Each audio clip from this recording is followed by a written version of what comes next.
Baik, kembali ke praktikum algoritma pemrograman 1. Kalau di video sebelumnya kita udah install Jenny sama compilernya. Nah, sekarang kita akan belajar bagaimana cara menggunakan Jenny tersebut. Kalau kemarin kan kita udah sempet juga ya coba-coba pakai program ini juga, pakai kode ini juga. Itu dari template, terus kita save, compile, build, dan execute. Nah, kita masih pakai program ini dulu aja. Jadi untuk sekarang kita jelasin dulu. Ini adalah tempat kita untuk ngoding. Sedangkan di sampingnya ada function dan variabel-variabelnya. Ini function dan variabel akan dijelaskan di modul lain, bukan di sini. Untuk sekarang kita fokus ke bagaimana cara penggunaan dari Jenny ini secara umum. Untuk sekarang, karena kemarin template, kita hapus saja ini dari baris 1 sampai baris 22 ini nggak perlu. Rapikan, lalu kita ada dua pilihan, bisa kita save dulu kayak kemarin, atau kita bisa compile. Ya, untuk pertama-tama kita compile aja dulu. Kita compile, lalu kita build seperti kemarin, dan kita terakhir execute. Nah, hasilnya sama kayak kemarin, hello world. Jadi kenapa itu bisa terjadi? Jadi ketika kita sudah menulis kode ini tadi, lalu kita compile, build, dan execute, dan keluarlah command prompt ini yang bertuliskan hello world. Oke, tak jelasin. Jadi ketika kita compile, itu kita bakalan pakai yang TDM GCC kemarin. Saat kita compile itu juga udah termasuk kita nge-save. Kita nge-save, dan yang selanjutnya dilakukan adalah kita nge-build atau membangun. Kita udah compile, lalu kita build, dan selanjutnya kita execute. Execute nanti hasilnya kayak gini. Oke, jadi tak ulangin. Misal aku pakai teks beda di sini, misal apa ya? Aku anak komputer. Hehe. Jadi tak ulangi lagi. Aku nggak nge-save ya ini. Langsung tak compile aja.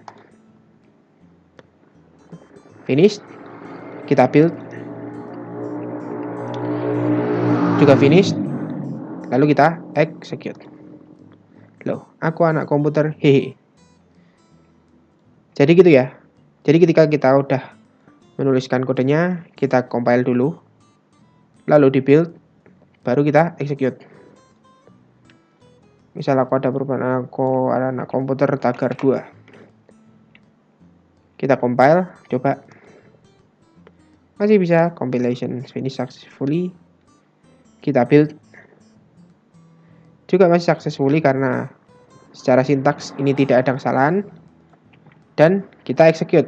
Tapi yang ini kan tadi belum keluar, maka logo execute-nya berubah menjadi tanda X.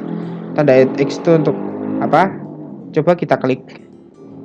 Kalau di sini tadi masih. Kalau kita klik execute, dia ke close dulu, baru bisa jalankan kembali. Logonya udah ganti lagi, jalankan kembali. Tada, aku anak komputer 2. Lalu bagaimana kalau kita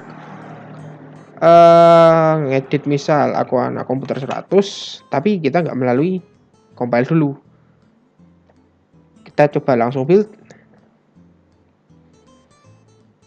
Masih berhasil, lalu kita execute. Oh, ternyata bisa.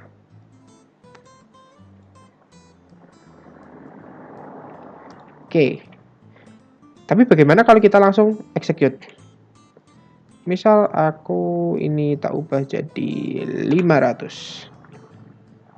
Langsung tak execute. Kenapa masih 100? Beda kan? Itu karena belum dibangun.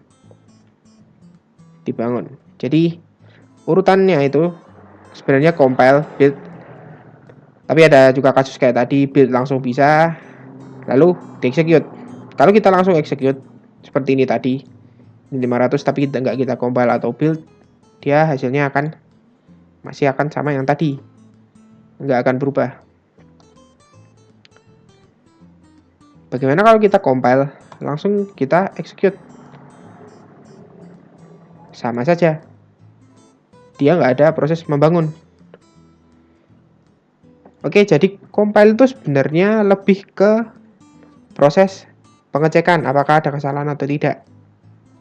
Ketika dia menemukan kesalahan, misal aku typo ya, di sini ada S gitu. Contoh aja. Contoh S, aku compile.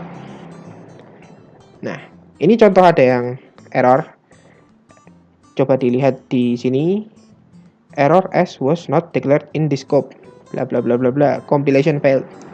Compilation failed karena di baris 7 ini.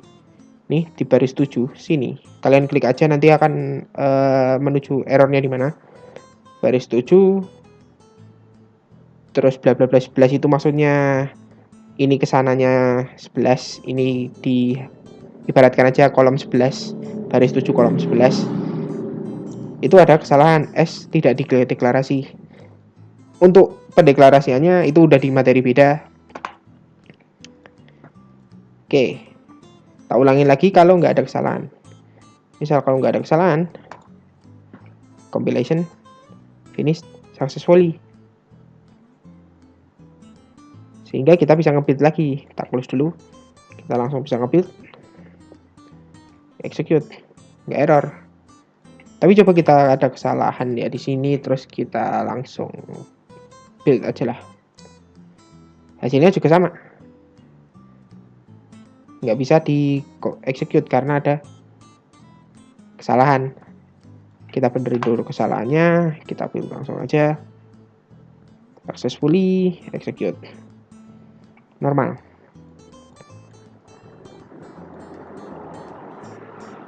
Oke. Lalu yang kedua, misalkan kalian mau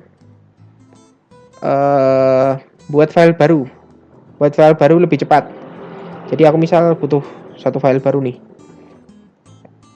Kalau kemarin kita pakai yang di sini di drop down lalu di sini main JX, kita coba pakai yang ini. Ada logo new file atau kertas ini, new, kita klik. Dia akan bikin file baru. Misalkan aku ngopi dari sini aja. Copy CTRL-C, CTRL-V. Nah, kodenya udah sama kan? Udah sama kayak di sini. Dari baris 1 sampai baris 8. Ini juga baris 1 sampai baris 8. Aku pingin compile dulu. Compile-nya nggak bisa. Kenapa ini? Karena filenya belum disimpan. Kalau kita execute coba, dia akan minta nyimpan dulu. Misal aku nyimpan lagi di apa namanya, Office program, lah, per second program. Jangan lupa ekstensinya, formatnya apa. Format yang kita gunakan kalau kemarin JX, kita langsung aja pakai CPP. Kalian mau pakai JX atau CPP sama aja. Tapi tak sarani sih CPP. Kalau kalian mau pakai yang langsungan, kemarin JX aja nggak apa-apa. Tapi kalau kalian nge-save manual kayak gini, kalian pakai CPP. Kalau udah tinggal save. Apa ini? Bla bla bla bla is not recognized as an internal or external command. Bla bla bla bla bla. Kenapa? Karena dia nggak tahu ini file apa. Dia belum di-build. Belum di-compile, belum di-build. Kita sesuai urutan lagi. Coba kita compile. Kita build. Finish successfully. Kita execute. Oke. Aku anak komputer. Oke. Seperti itu tadi ya. Jadi kalau mau bikin baru di sini pakai ini. Lalu kalian harus nge-save dulu. Baru bisa compile, build, lalu execute. Atau kalian juga pakai template, udah disiapin template-nya. Bebas. Terus kalau kalian mau, misal kalian udah punya suatu file lain, kalian juga bisa open. Misal open di sini aku pengen open apa ya? Programku yang iseng-iseng tak bikin, tic-tac-toe. Nah, kita pakai open. Kembali lagi, yang di samping ini fungsi, struct, variabel itu akan dijelaskan di materi yang berbeda. Gak usah bingung, santai-santai. Oke. Jadi itu ya, tak ulangin lagi untuk kesimpulannya. Kalau kalian ingin bikin file baru, kalian gunakan new di sini. Kalau kalian ingin membuka file lama, kalian gunakan open. Dan yang terakhir, ketika kalian udah menuliskan program, kalian compile dulu untuk mengecek, lalu kalian build untuk membangun program itu, baru kalian execute atau dijalankan. Ingat, compile, build, execute. Oke, seperti itu aja. Jadi ini fundamental banget buat kalian ngoding untuk praktikum kedepannya, praktikum algoritma pemrograman ini. Ya, segitu aja. Terima kasih. Yo.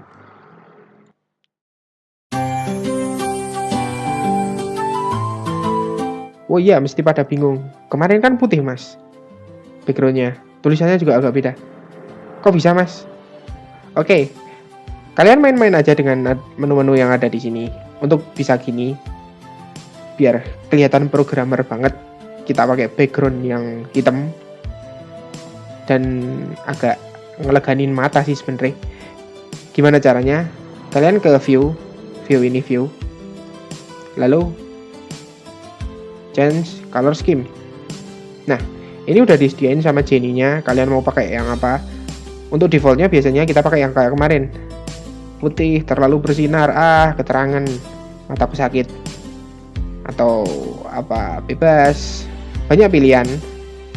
Itu bisa kalian sesuaikan sendiri sama selera kalian. Kalau aku biasanya enak di mata B-spin atau ya pokoknya itulah, B-spin terbaik. Yo. Jadi di sini tuh ada banyak ya penggunaannya. Hampir sama kayak program-program lain untuk